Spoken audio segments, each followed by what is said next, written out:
INTJs are deep thinking futurists who create solutions for problems that don't exist yet. And within that, there are 10 struggles that I want to talk about that INTJs often deal with. And I want to explain why those happen based off your cognitive functions from my understanding as an INFP who has studied INTJs for a long time secretly. I've learned a thing or two, and I've spent a lot of time in the personality type domain and using it for coaching and self-development. So let's dive into the world of personality type personified. We have all these different parts. This is something that comes from neurolinguistic programming, ego states, as they call it. And you have this multitude of different subpersonalities that get activated when certain tasks require them. Like if you're a professor and you're teaching, you're logged on to your teacher part. Then you go home and you play with your dog. Hopefully your teacher part is not still active and you're on your I play with my dog part and you're having fun. When you go talk to a police officer, hopefully it's not the same part that's activated when you talk to a police officer. You're not like ruffling their hair or anything like that. Oh, you're so cute. You're not going to do that because you have all these different parts and they are assigned different tasks. Now, it's said that we have 150 or so different parts, but mainly there are like 5 to 15 that are activated throughout most of your life. You have those parts that have been repressed and are not being dealt with. You have the parts that are mainly active within your life story. And you also have these 8 different cognitive functions that could be personified as parts. So that's the overview. Let's go down, talk about some of the different parts here. So we'll just zoom into my Path of Heroes game. It's tabletop RPG. Not important for this. We're going to talk about the characters. Okay. So you have 8 different cognitive functions. These are the parts of yourself that make up your INTJ personality type.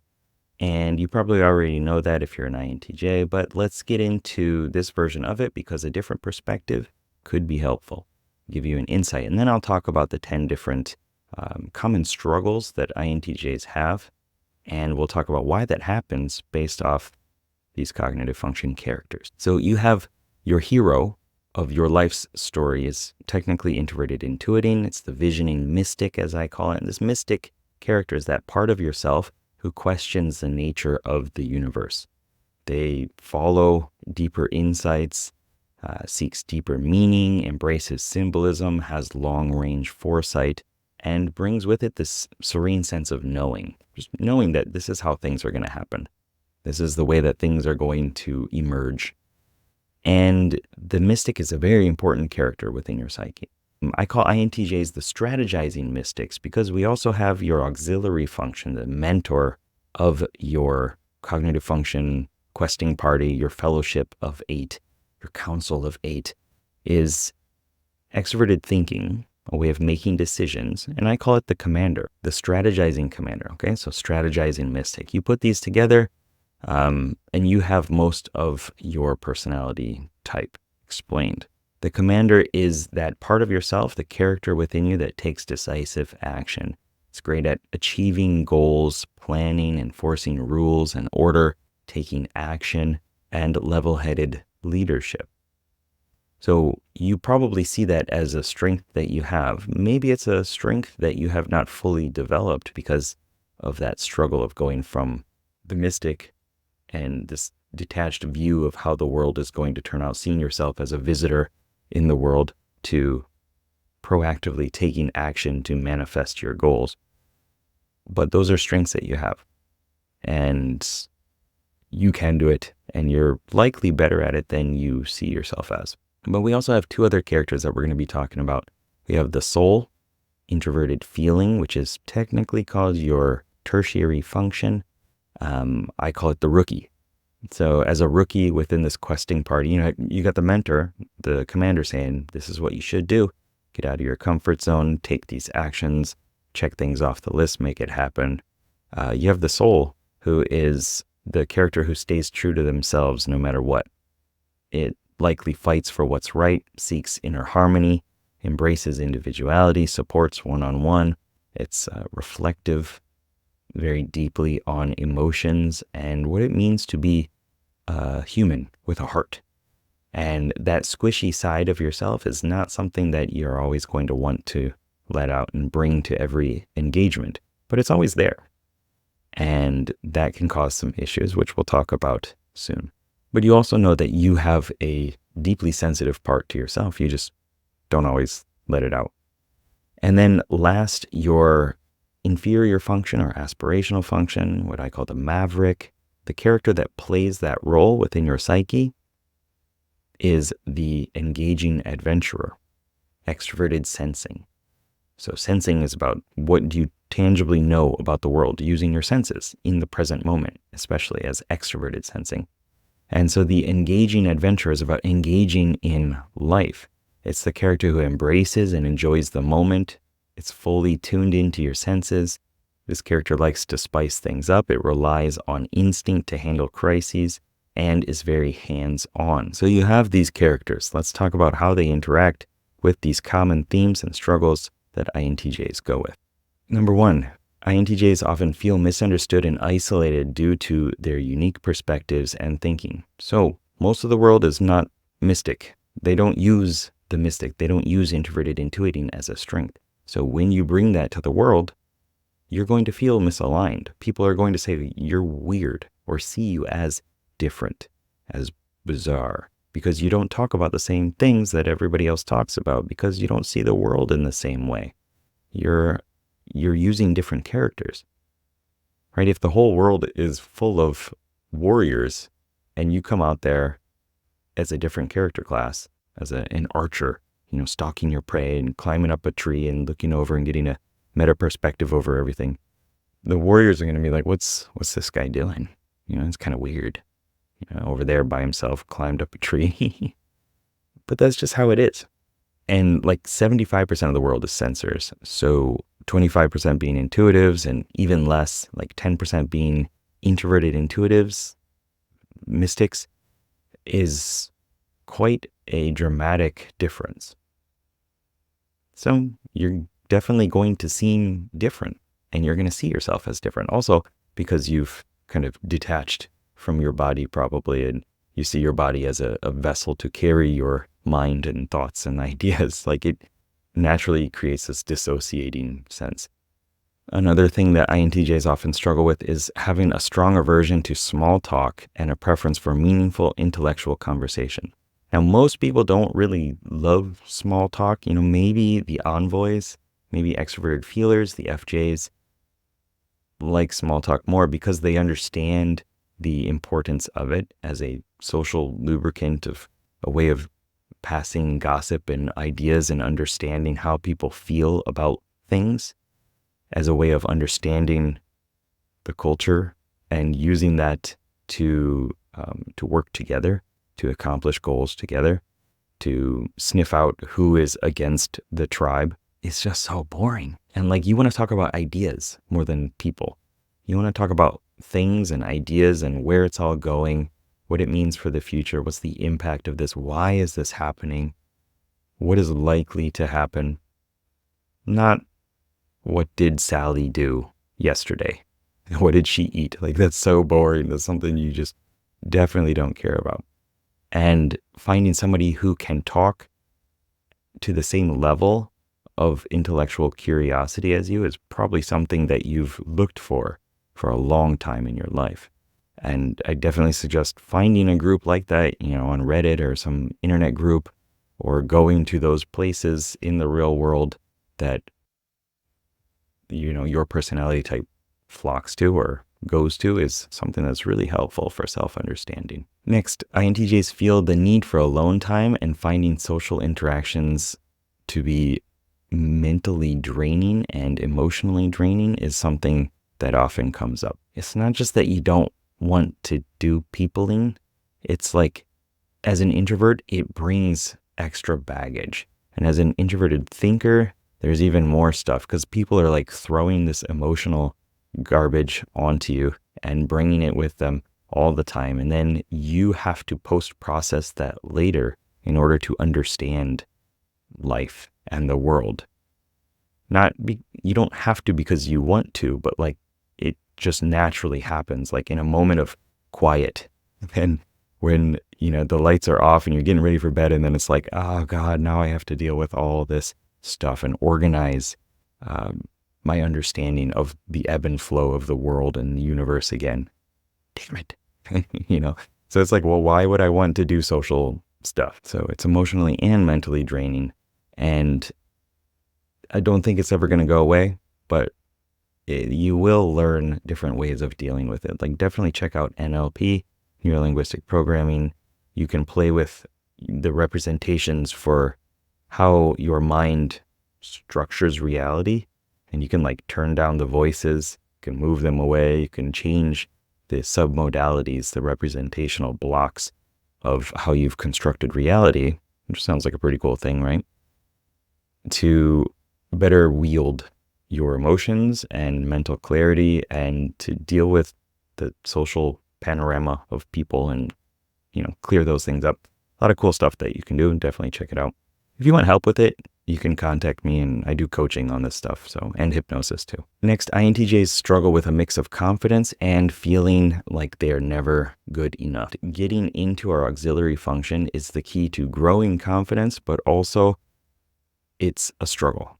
It's quite difficult, whether you're an extrovert and you're learning the lesson that you need to slow down and take accountability for your own subjective impact on the world, or you're an introvert and you're learning that you need to speed up a bit. You need to take more actions in the outer world in order to create the impact on the world and the life that you want to create. That brings with it dips and high tides, low tides of confidence. But in order to gain confidence, doing things outside of your comfort zone will give you those insights, will teach you those lessons, especially if you take it as feedback.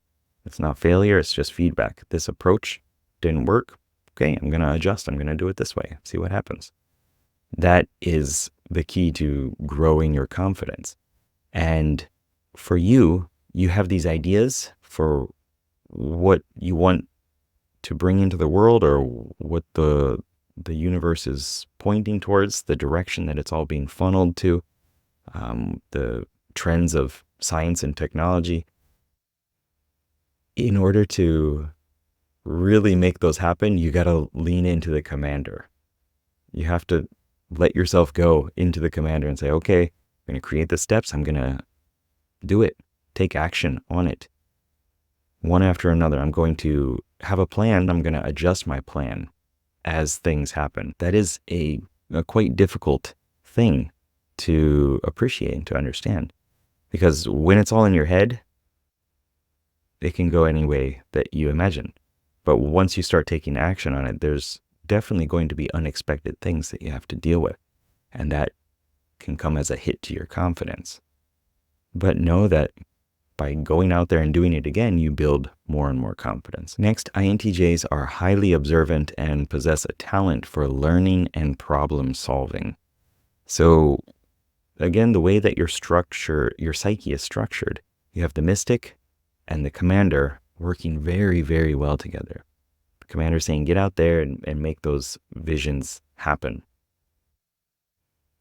And the mystic is zooming out, getting a higher meta perspective of how all these things are working together. Even if you can't fully communicate it through the mystic, you have this sense of knowing why things are happening or which direction things are going. The commander brings clear logical structure to that and helps you explain that. And those two work very well together for problem solving, because you can see things, you can zoom out, and then you can see the cause and effect analysis of how it's going to happen, or the different resources necessary to make it happen. That is not a common strength. So lean into that. Appreciate that within yourself. Next, INTJs struggle with emotional expression, and they often find it difficult to trust others. So emotional expression is not something that is common to thinkers in general, especially extroverted thinkers who use introverted feeling. So commander with the soul. The soul is introverted feeling. It's bringing things inward into this black hole of your feelings. It's not expressing it. It's not being extremely emotive. And that makes it really difficult to express yourself because it's not your natural mode. You're a thinker. And it's also introverted, and it's in a weaker space within your psyche. It's the rookie of your questing party, as opposed to a strength, like the hero, right? So you generally have not developed it enough, or you haven't put in enough XP, taken it out on quests. And so there's not a lot of like resource bandwidth to give to it, and it becomes exhausting really quickly. And it's just got a couple tricks. It's got a couple things that it knows about feeling, and then the rest is like, it gets overwhelmed by it. Because introverted feeling, the soul is within your tertiary slot in your cognitive function stack. Like John Beebe calls it the eternal child. It has this sense of like curiosity and childlike aspects, but it's also childish. It can't really handle hanging with the big guys, the commander and the mystic. And so it doesn't really know how to do all that stuff. And when you let somebody into your emotional space, when you open up that shell and let them in and they start poking around, it doesn't feel good. You don't like that. And so it's easier to keep them out because of those, several bad experiences that happened in the past. I understand not wanting to let people back in. And unfortunately, the only way to make it better is to work through it, to let it happen, to learn from it, to learn techniques and skills and things that went well, and applying those to the next situation. And it's especially difficult when it's in these zones of struggle and discomfort for us. No matter your personality type, tertiary function and inferior function carry inferiority complex and this, puffing up and being weak, and this kind of mix of neurotic behavior. Not that you were neurotic, but the behavior of the tertiary function is often that. Next, another one tied to emotions and feeling is that INTJs often experience strong emotions, especially when trust is betrayed, despite appearing reserved. So all thinkers feel, all feelers think. That's a quote from Antonia Dodge from Personality Hacker, which I highly recommend you check out. Just because you don't lean into that as your core strength doesn't mean that you don't have it. You feel like anybody else feels. It's just a matter of how long do you want to spend in that time? How much do you appreciate being there? And because the soul, introverted feeling, is within that tertiary function slot, it latches on to very strong emotions. And that could be betrayal, could be guilt. And when it does that, it's very difficult for it to shake loose. You might not express that in the outer world again, but your actions of distancing yourself from those people are a clear expression of that. You cannot not communicate, as they say within NLP. Everything that you do is communicating in some way, whether it's saying something or not saying something. And one simple thing that you can do to appreciate your emotional space more is to have conversations with these different characters. Treat them as like mentors, or treat them as, like that what would Jesus do type phase. I don't know if it's still going on in the States or not. But like, use it as a sounding board. Like, soul, how do you feel about this? Why are you doing this? What's the problem with that? Likely you'll find that somebody stepped on a value that you have, that you hold strongly. And once you understand that that value is important to you, then you can utilize it in situations. You can look for it in other people and create stronger relationships through that. It's just a simple way of getting different perspectives, which I'm sure you already have a bunch, but using the ones within your psyche is, I think, a very good thing. Now, I also ask Iron Man, I got a helmet behind the green screen, what would you do in this situation? Doctor Strange, what would you do in this situation? Just gives you a different perspective so that you can shake loose the tunnel vision and you can be more resourceful. And when you are more resourceful, then you can bring your strengths to the world. Next, INTJs dislike inefficiency and they struggle with group projects due to the fear of others affecting personal success. So I have an ENTJ friend who despite being an extrovert, he doesn't like doing a lot of peopling because he knows that people get in the way of him accomplishing his goals and, writing stories or doing stuff for work. Like, there are a lot of things that he wants to do. And when other people get in the mix, then you have to deal with other people's stuff. So why bring them in? And for you, there's also something that's really important to understand within your cognitive functions is the mystic will have an idea for how things will go. But again, once reality hits that idea, things change. They have to change. Once the steps progress, once the real world interacts with it, the plan changes. And that can lead to a lot of struggle. And people bring in more change and more chaos and randomness to the situation. So seeing them as inefficient, yes, that's definitely true. But allowing that to be a reason to not interact with other people, especially in a group setting, is probably not the most helpful thing.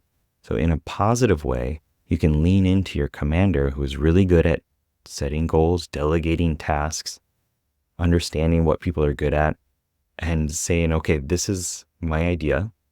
This is the direction that we can take this or should take this, depending on your role within that group. And you're good at this thing, so you do this thing, I'll do this. Let's check in, create some measurable, smart goals, and, lean into your strength of extroverted thinking, the commander, to deal with those inefficiencies instead of dealing with them by just not participating. But that is completely up to you. I understand not wanting to do that as well. 2 more. INTJs seek to control their feelings through logic and rationality. So we all want to use our core strengths for everything. I'm a feeler. I'm an INFP. I use introverted feeling. The soul is the hero of my story. And I definitely try to do math with my feelings, and it doesn't work. It's the wrong character for the task. It's like fighting a fire-breathing dragon with fire. Probably doesn't work too well, But we try to do that. We're like, well, I'm really good at this, so let me just try to apply that in every way possible to the struggle. And likely that's what you've done. One, because you've learned that people are going to betray you, or people are going to think that you're strange, misunderstand you. And so it's easier to distance yourself from that and just be like, I'm going to use logic. I tried to do that as an INFP. I tried to repress all of my emotions and become a robot. And it wasn't right for me. Once I began to appreciate the different cognitive functions and have these conversations with them, develop them as characters and say, okay, I'm going to log on to this aspect of myself. I'm going to log on to the soul right now. I'm going to log on to the explorer, the adventurer, the commander, and just use that as the type of character that I'm going to interact with this situation through. I gave them XP. I learned how to use them more. I developed their skills, and it became easier. And so instead of trying to deal with heart situations with your head like that, maybe lean into the heart and be like, this is going to suck. It's going to be difficult, but I'll learn something from it. I'll get some feedback. I'll be able to take different actions in the future based off how this situation goes. But there's also definitely something to be said for using a different tool that is not normally used within this situation. Like using logic in a heart-based situation might bring different insights, but if you're doing it as a protective mechanism, it's probably not the best for yourself. And it's actually more efficient to feel the emotion, let it sit for 90 seconds or so, or to delve deeper. Why is this happening? What's underneath that emotion? What's underneath that one? Get really curious about your psyche and your structure. And then it becomes more efficient the more you do it, and lets you more resourcefully handle different situations. And the last one, INTJs have a tendency to operate on larger timelines than most people. So the mystic is all about like, yeah, some stuff from the past, but mainly looking into the far future and saying, how is all this going to pan out? Maybe 30 years in the future, 300 years, I don't know. Most people don't do that. Most people are like today, now, maybe next week, for a couple of things. But, mystics, INTJs, being able to like kind of zoom out and see their timeline in front of them and see how all these things are going to play out, especially within technology and science, is really cool. It's a skill, a gift that you bring to the world. And again, most people don't do things like that. So you might take it as you are strange or you are different, but you are actually scary smart and have awesome capabilities and skills that the world needs. And if you want to know more about those, you can check out Introverted Intuiting and Extroverted Thinking over here, and let me know down below in the comments what was one of the points that really stood out for you as a theme within your life as an INTJ. Good luck, have fun. Peace.